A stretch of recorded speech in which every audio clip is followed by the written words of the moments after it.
Hello friends, welcome to SKU Digital Classes. Myself Yogesh Dwivedi. आज मैं आपके लिए लेके आया हूँ ट्रिग्नोमेट्री का एक बेसिक टॉपिक जो बीएससी, बीएड आदि क्लासों में बहुत ही यूजेबल है। तो आइए स्टार्ट करते हैं आज का टॉपिक बेसिक ऑफ ट्रिग्नोमेट्री। तो सबसे पहले हम जानेंगे कि ट्रिग्नोमेट्री है क्या। जैसे कि आप जानते होंगे ट्रिग्नोमेट्री दो शब्दों से मिलकर बनी है। एक ट्राई, इसका मतलब होता है ट्राइएंगल, और जियोमेट्री।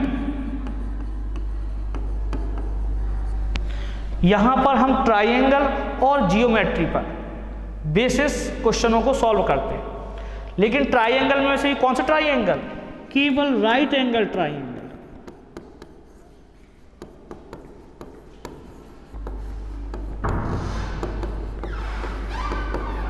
और जियोमेट्री में से कौन सा पार्ट?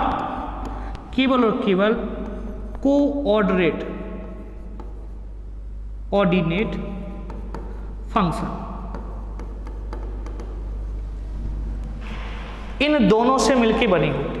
तो जैसे कि आप राइट एंगल ट्राइंगल में जानते होंगे कि राइट एंगल ट्राइंगल में अगर आप एंगल डिसाइड कर दें, तो एंगल जब डिसाइड कर दें तो एंगल के सामने वाली भुजा परपेंडिकुलर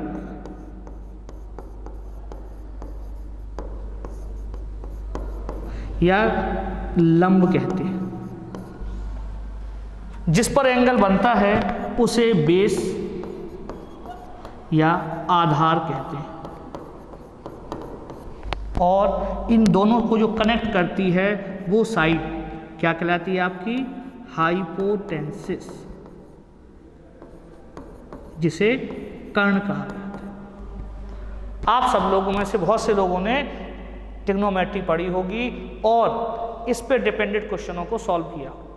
आज हम इसी का बेसिक करेंगे और इसके रेशियो और एंगल के बारे में चर्चा करेंगे। तो आइए देखते हैं ट्रिग्नोमेट्री रेशियो के बारे में। तो अगर कोई राइट एंगल ट्राइंगल ABC है,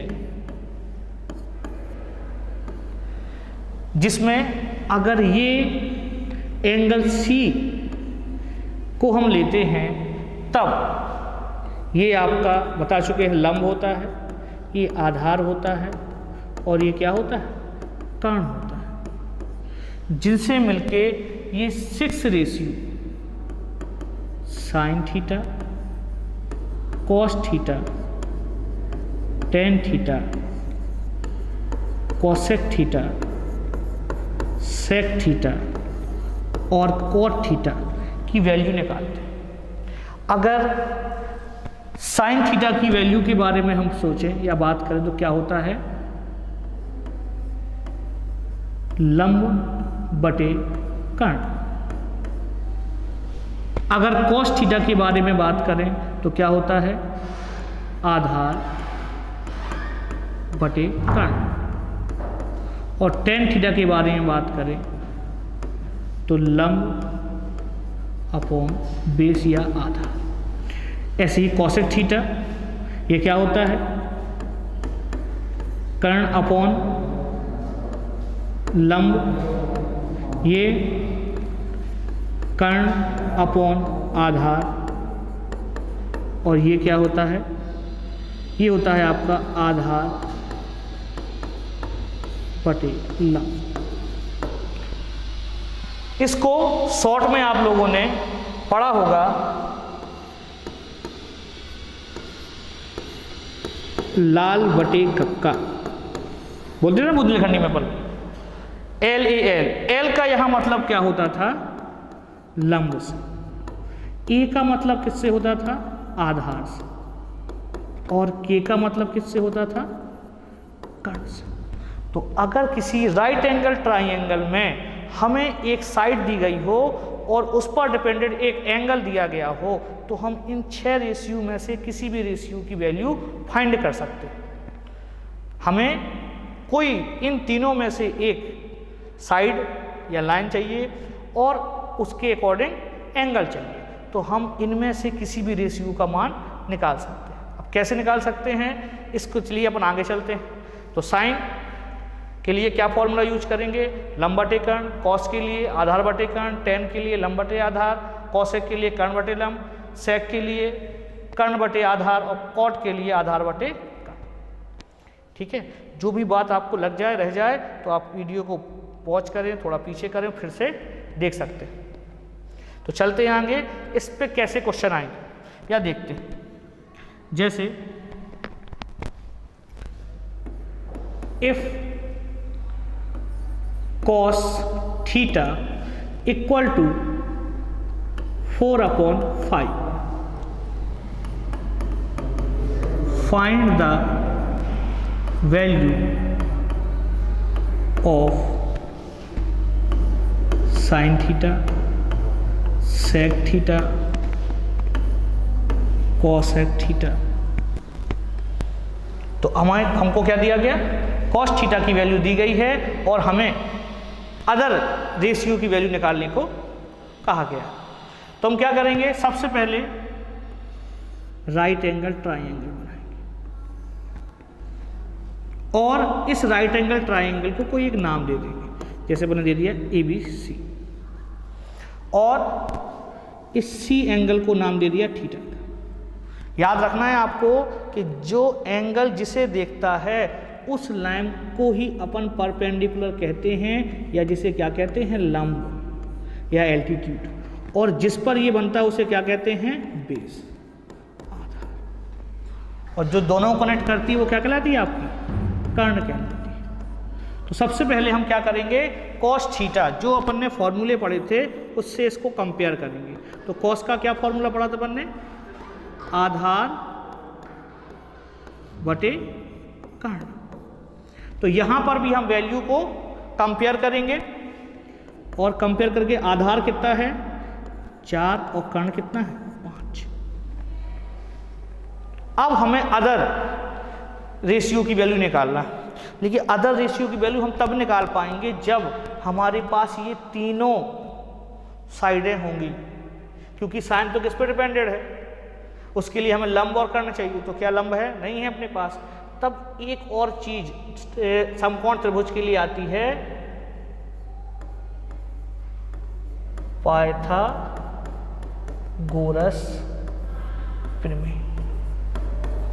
पाइथागोरस थ्योरम्स को आप सब लोगों ने कहीं ना कहीं अपने सिलेबस में पढ़ा होगा या देखा होगा। क्या होती है पाइथागोरस प्रमेय, कि किसी समकोण त्रिभुज में सबसे बड़ी साइड जो क्या होती है कर्ण, उसका स्क्वायर अन्य दो साइडों कौन को लंब और आधार के स्क्वायर के बराबर होता है।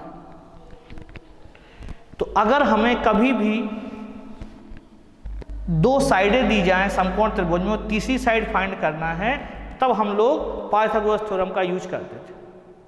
ठीक है, तो यहां भी हमारे पास दो साइडों के रेशियो हैं 4 और 5 और हमें अदर साइड चाहिए। तो यहाँ पर हम जो साइड है उसको कंपेयर करेंगे, आधार यहाँ कितना ले लेंगे 4 और कर्ण कितना ले लेंगे 5 और तीसरी भुजा को निकालने की कोशिश करेंगे। तो कर्ण कितना हो गया आपका 5 का स्क्वायर, लंब हमारे पास नहीं तो इसको ले लेते हैं x स्क्वायर, और आधार कितना है 4 इसका स्क्वायर। ठीक है, 5 का स्क्वायर 25, x स्क्वायर प्लस 4 का स्क्वायर 16, ये यहाँ आएगा आपका। तो 25 16 का हो जाएगा। अच्छा नहीं लग रहा, इसको फिर से लिख देते हैं, 25 minus 16 equal to x square. ठीक है, 25 में 16 जाए कितना बचेगा 9 equal to x square. Square यहाँ आएगा तो रूट बन जाएगा, रूट 9 यानी कितना हो जाएगा आपका 3। तो आपके पास अब आपका परपेंडिकुलर यानी लंब आ गया जो कितना है 3। तो हम जो भी अपने रेशियो थे वो फाइंड कर सकते हैं क्या, तो आप करते हैं फाइंड। सबसे पहले क्या निकाला था अपन को साइन थीटा, तो क्या था फॉर्मूला इसका लंब बटे कर्ण। कितना आया था अपना लंब 3 और यहाँ कितना आ जाएगा 5। ठीक है, आगे चलते हैं अपन लोग। दूसरा रेशियो क्या था अपना सेक। सेक के लिए क्या फॉर्मूला पढ़ा था अपन ने? हाँ, जहां से बैठे वहीं बोल देना अपन को क्या पढ़ा था, कर्ण बटे आधा। तो ये भी अपने पास है 5/4। और अगला क्या था कॉशेक थीटा। ये क्या था अपना कर्ण अपॉन लंब, जो हो जाएगा 5/3। तो ऐसे हम लोग ट्रिग्नोमेट्री रेशियो का पता लगाते हैं, जिसमें हम कोई भी दो साइडें होने पर पाइथागोरस थ्योरम का यूज कर लेते हैं, जिससे अदर साइड निकल आती है, और फिर उससे जिस भी रेशियो की बात करना है वो हम लोग कर सकते हैं। ठीक है, आप चलते हैं थोड़ा सा और आगे, इसी पे एक और बेसिक पर चर्चा करते हैं। नेक्स्ट होता है कि कई बार हमें ट्राइंगल में अदर रेशियो दे दिए जाते हैं। जैसे एक एग्जाम्पल है अपना कि एक ट्राइंगल दिया जा रहा है अपन को ABC। अब इसमें उसने आपको दे दिया कि साइन थीटा इक्वल टू 5/30 और ये दे दिया एंगल थीटा और ये एंगल दे दिया फाई। और वो आपसे कहता है कि साइन फाई की वैल्यू फाइंड कीजिए। ठीक है, इसमें क्या किया उसने, ये एंगल दिया, लेकिन हमसे इस एंगल के रेशियो की आपसे बात की या प्रॉपर्टी पूछी आपसे। तब आपको क्या करना है, तब आपको बात याद रखना है कि जो ये तीन बातें हुई थी अपनी कि लंब, आधार, ये एंगल पर डिपेंड करते हैं। एंगल कैसा हो, अगर हम एंगल थीटा लेते हैं तब तो ये परपेंडिकुलर होगा, लंब होगा, लेकिन अगर हमने एंगल क्या लिया फाई, तब ये लंब नहीं होगा, तब ये लंब होगा। क्योंकि सबसे पहले यही बात याद रखनी है कि एंगल जिसको देखता है वो चीज परपेंडिकुलर होती है। तो अगर कभी थीटा चेंज कर दे आपका, एक एंगल से दूसरे एंगल को पूछे, तो ऐसा नहीं हुआ हुआ वही लगा दो। आपको यहाँ क्या करना पड़ेगा, यहाँ भी आप कंपेयर करोगे इसे, इसको हम कंपेयर करेंगे तो साइन का फॉर्मूला लगा देंगे कि साइन थीटा इक्वल टू हो जाएगा लंब बटे कर्ण। ठीक है, जो कितना है 5/30। लेकिन यहां पर हमारे पास जब इस साइन की बात आएगी तो भी आप कहोगे सर साइन फाई इक्वल भी तो लंब बटे कर्ण ही होता है, तो क्या हम डायरेक्ट नहीं रख सकते? नहीं, क्योंकि इस साइन थीटा के लिए लंब ये साइड होगी और इस साइन के लिए साइड ये होगी। मतलब ये एंगल पर लंब तो दिया गया, लेकिन इस एंगल वाला लंब हमें नहीं दिया गया। तो हम इसको फाइंड करेंगे। कैसे करेंगे, पहले पाइथागोरस प्रमेय लगाएंगे जिससे हमको इस ट्राइंगल की पूरी साइडें मिल जाए। तो वो भी क्या होती है, वही पाइथागोरस प्रमेय से।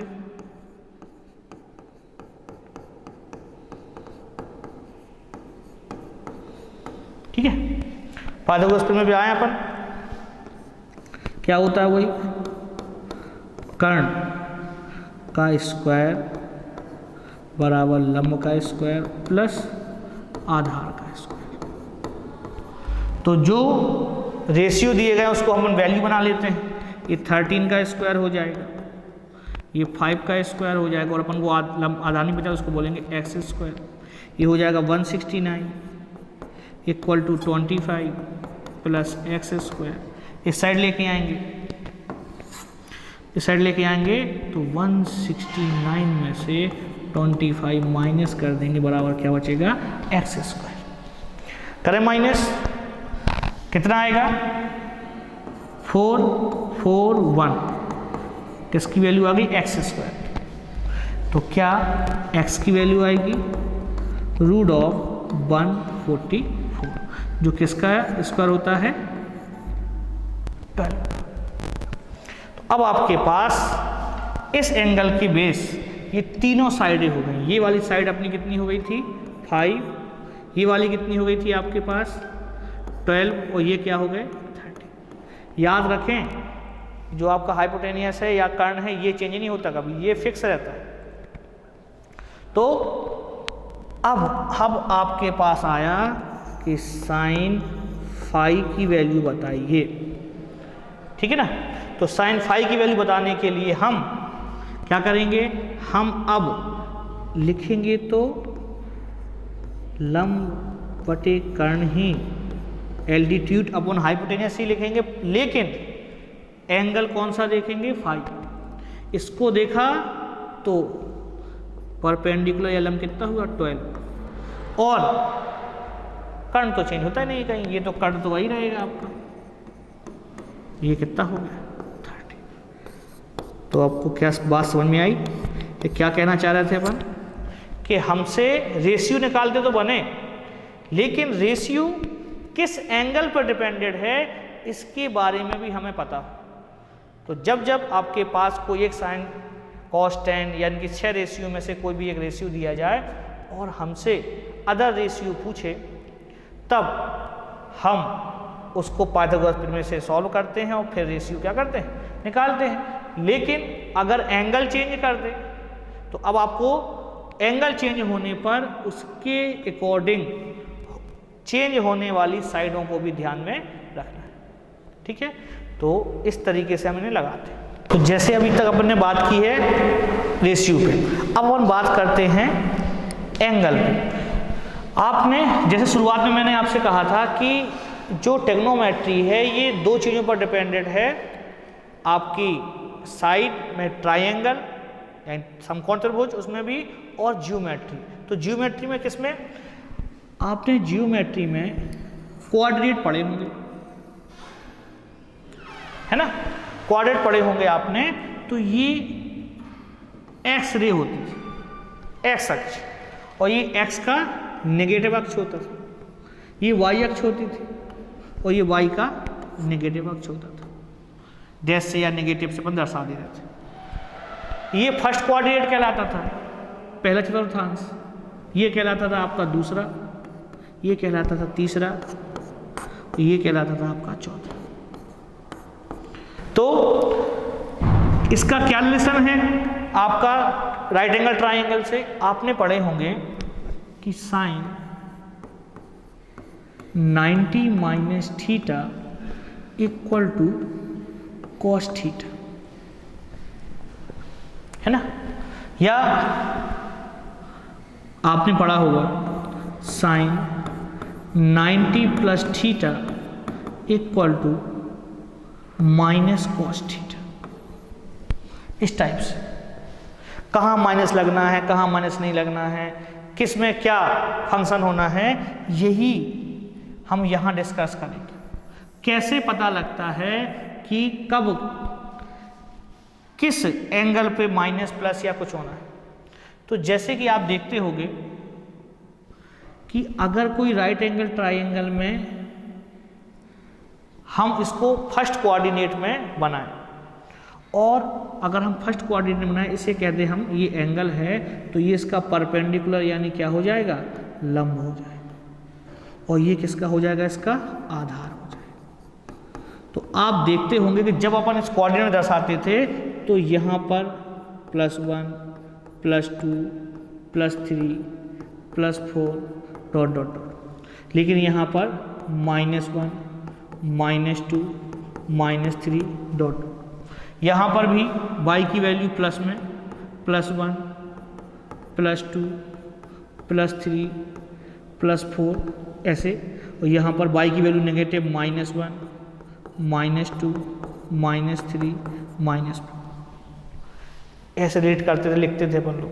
तो जब हमारा फंक्शन पहले कोऑर्डिनेट में होता है तो ये राइट डिग्री 90 डिग्री होता है, ये इसका आधार भी और लंब भी दोनों पॉजिटिव अक्षों में होता है। इसीलिए जब हम लिखते हैं cos 90 माइनस थीटा, तब आप देखते हो कि बराबर लिख देते हो साइन थीटा,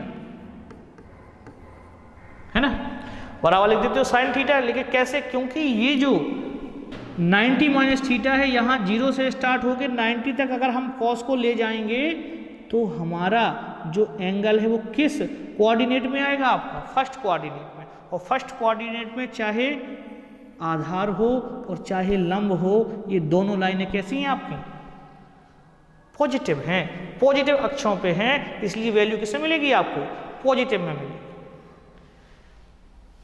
अब किसी को ये लग रहा होगा कि ये cos 90 minus theta sine theta कैसे हो गया? तो अभी पिछले अपन चर्चा की थी, याद होगा आपको, कि एक राइट एंगल ट्राइंगल में अगर इस एंगल को हम थीटा कहते हैं, इसको हम फाई कहते हैं,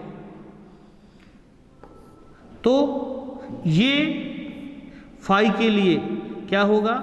लंब, और ये होगा आधार। तो अगर हम लिखते हैं साइन थीटा, तब तो ये लंब और ये आधार हो जाता है। लेकिन जब लिखते हैं साइन फाई, तो एंगल के सामने वाली भुजा क्या हो जाती? परपेंडिकुलर या लंब हो जाता है। तो हम जब मान रखते हैं, इसलिए अगर आपने वीडियो में देखा होगा तो कॉस, अगर आपने फाई का मान देखा होगा कि अगर हो 4/5, तो साइन थीटा का मान आएगा 4/5। कैसे? उसके लिए पिछला वीडियो अपन निकाल के देखें, ठीक है। अभी अपन बात करेंगे लेकिन एंगल बस की, कि एंगल क्या है। अगर यही बात दूसरे कोऑर्डिनेट में आ जाए, तो दूसरे कोऑर्डिनेट में एंगल कहाँ से बनेगा? 90 से स्टार्ट होगा और कहाँ खत्म होगा आपका? 180 पे। तो इसको क्या कहोगे आप? 90 प्लस थीटा, ठीक है, 90 प्लस थीटा कहोगे। लेकिन अगर आपका ये एंगल है तो अब आप कहोगे कि यहाँ पर जो परपेंडिकुलर है, लंब है, वो तो आपका कैसा है? पॉजिटिव एक्सिस पे, लेकिन बेस किस पे आ गया आपका? नेगेटिव एक्सिस पे। तो आपने जो फॉर्मूला बनाया साइन थीटा का, वो क्या था? लंब बटे कर्ण। तो ये नेगेटिव आएगा कि पॉजिटिव आएगा? ये पॉजिटिव एक्सिस है ना आपका। अच्छा है, लंब किस में? पॉजिटिव में है ना। कर्ण तो स्क्वायर होके आता तो पॉजिटिव हो ही जाता आपका।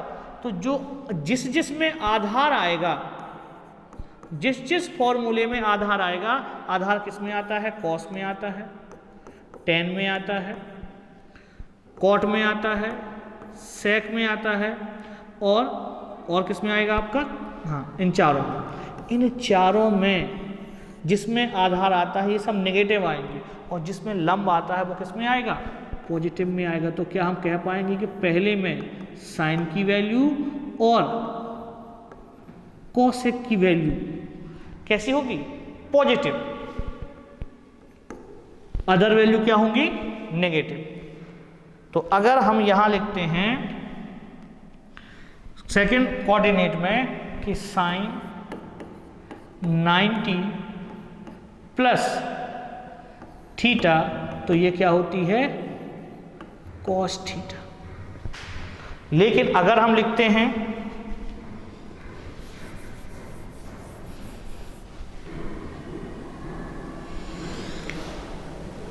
कॉस 90 प्लस थीटा, तो क्या होगी? Minus sine theta. क्यों? क्योंकि कॉस सेकंड में है, 90 प्लस थीटा मतलब कहाँ पे है? सेकंड कोऑर्डिनेट में है, और सेकंड कोऑर्डिनेट में जो बेस होता है वो कैसा आता है? नेगेटिव। अब आपको यहाँ नहीं देखना, आपको लगेगा ये वैल्यू नहीं, यहाँ की वैल्यू, ये वैल्यू कन्वर्ट होगी किसमें? साइन में, और साइन में कन्वर्ट होके कॉस किसका आएगा? नेगेटिव में, तो वो नेगेटिव बनेगा। टेन 90 प्लस थीटा, तो क्या 10 में आता है बेस? हाँ आता है। तो ये भी क्या होगा? Minus cot theta. कुछ ज्यादा कचड़ा हो गया, इसको अपन थोड़ा सा सही कर लेते हैं, तो एंगल के बारे में डिटेल में अपन समझ पाएंगे। जैसे कि यहाँ लिखते हैं अपन लोग पूरे फिगर फर्स्ट के कि साइन 90 माइनस थीटा बराबर क्या होता है, cos theta. Cos 90 minus theta बराबर साइन थीटा। ये आपका tan 90 minus theta cot theta और कॉसेक 90 माइनस थीटा बराबर sec theta. Sec 90 minus theta बराबर कॉसेक थीटा। ऑल कोऑर्डिनेट किस में रहेंगे आपके, प्लस में रहेंगे। लेकिन अब सेकंड में साइन 90 प्लस थीटा बराबर क्या होगा, cos theta. Cos 90 plus theta बराबर होगा आपका minus sine theta. tan 90 plus theta बराबर होगा माइनस कॉट थीटा और cosec 90 plus theta equal to होगा आपका सेक थीटा। क्यों प्लस, क्योंकि इसमें क्या आएगा, लंब आएगा आपका। इसी तरीके से बचे हुए दो सेक 90 प्लस थीटा इक्वल टू कितना हो जाएगा, एक मिनट, कितना हो जाएगा, ये हो जाएगा कॉसेक थीटा लेकिन माइनस का, और कॉसेक ये तो लिख चुके हैं हम लोग। लास्ट बचा है अपना कॉट, तो cot 90 plus theta minus tan theta. तो दूसरे कोऑर्डिनेट में कौन, केवल साइन और कॉसेक पॉजिटिव, बाकी सभी नेगेटिव। उसका कारण क्या है, क्योंकि बेस लाइन जो है वो नेगेटिव में आ गई। लेकिन अब यही हम राइट एंगल ट्राइंगल ले आए तीसरे कोऑर्डिनेट में। तीसरे कोऑर्डिनेट में हम लेके आए तो फिर ये 90 90 180 और 180 के बाद जाएगा आपका, तो आप इसको कह सकते हो 270 माइनस थीटा। ठीक है, अब यहां पर आपको, और यहां जाओगे तो आप यहां पे कहोगे 270 प्लस थीटा। तो आप जब यहां पे आओगे तीसरे कोऑर्डिनेट में, तो आप कहोगे सर यहां पर अगर हमने एंगल को देखा तो जो हमारा परपेंडिकुलर या लंब है वो भी नेगेटिव में, और जो बेस है वो भी नेगेटिव में आया। दिख रहा होगा आपको, ये लाइन में नेगेटिव वैल्यू पे आ गया और ये भी नेगेटिव वैल्यू पे आ गया, तो आपका बेस भी और लंब भी दोनों नेगेटिव पे हो गए। तो जिसमें दोनों नेगेटिव होंगे यानी बेस और परपेंडिकुलर आएगा वो पॉजिटिव, बाकी सब नेगेटिव। तो बेस और परपेंडिकुलर किस में आता है, tan में और कॉट में। तो अपन क्या क्या याद रखेंगे, थर्ड कोऑर्डिनेट में tan और कॉट क्या आएंगे, पॉजिटिव, बाकी सब नेगेटिव। लिखा ऐसे ही जाएगा आपका। और फोर्थ में आएंगे अपन लोग, फोर्थ कोऑर्डिनेट में वैसे तो बचा क्या है, साइन हो गया, tan हो गया, तो बचा है कॉसेक। बाकी कैसे कि अब ये एंगल बनेगा आपका, और इस एंगल में अगर आप देखोगे तो इस बार आपका जो परपेंडिकुलर है वो नेगेटिव में, और बेस किस में आ गया, पॉजिटिव में। तो जिसमें बेस आएगा वो पॉजिटिव, और जिसमें परपेंडिकुलर आएगा फॉर्मूले में, वो सब क्या होंगे आपके नेगेटिव। तो बेस किस में आता है, कॉस में और सेक में। तो कॉस और सेक की वैल्यू आएगी पॉजिटिव में, बाकी नेगेटिव। तो क्या रिजल्ट निकला अपना, एक बार जल्दी से अपन रिवीजन कर लेते हैं। क्या रिजल्ट निकला अपना कि अगर कभी कोऑर्डिनेट की स्थिति में हमें बताना हो कि अगर हमारा चल रहा है 90 माइनस थीटा, तो ऑल पॉजिटिव 6 के 6 कोऑर्डिनेट पॉजिटिव में आता है। लेकिन अगर हम इसके आगे चल रहे हैं यानी 90 प्लस थीटा, अभी भी किसी के दिमाग में चल रहा होगा कि 180 माइनस थीटा भी होगा, तो वो हमने इसलिए नहीं किया कि आपको कन्वर्ट करना नहीं बताया हमने अभी। तो 90 प्लस थीटा इसमें, तो आप कहोगे जैसे ही आएंगे तो आप बेस कहोगे, तो आप कहोगे परपेंडिकुलर, तो वहीं रहा, बेस चेंज हुआ, तो साइन और कोसेक ये पॉजिटिव, बाकी सब नेगेटिव, ऑल पॉजिटिव यहाँ लिख दे रहे हैं, ये पॉजिटिव। तीसरे कोऑर्डिनेट में आए तो 270